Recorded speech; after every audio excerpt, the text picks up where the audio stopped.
வணக்கம் நண்பர்களே. தமிழ்நாட்டிற்கு புதிய முதலமைச்சர் கடைசியில் கிடைத்தே விட்டார்.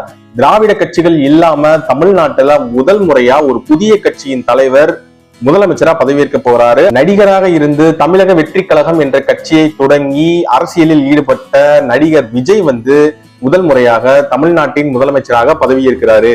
இந்த தமிழ்நாட்டோட 14வது முதலமைச்சர் என்பது குறிப்பிடத்தக்கது. காமராஜர், அறிஞர் அண்ணா, கலைஞர், எம்ஜிஆர், ஸ்டாலின், ஜெயலலிதா இவங்களோட வரிசையில இனிமேல் விஜய் அப்படின்ற பேரு வரலாற்றுல இடம் பிடிக்க போகுது. நிறைய அரசியல் குழப்பங்களுக்கு மத்தியில தமிழ்நாட்டுல முதல் முறையா பாத்தீங்கன்னா கூட்டணி ஆட்சி அமைய போகுது. 1952லயே ஒரு கூட்டணி ஆட்சி அமைஞ்சதா சொல்லுவாங்க. ஆனா அதிகாரப்பூர்வமா நம்ம தலைமுறையில இதுதான் நம்ம பாக்குற முதல் கூட்டணி ஆட்சி. நிறைய சோதனைகள், நிறைய சவால்கள், நிறைய குழப்பங்கள் ஒரு 4-5 நாளா இழுத்தடிச்சிட்டு கடைசியில முடிவுக்கு வந்துருச்சு.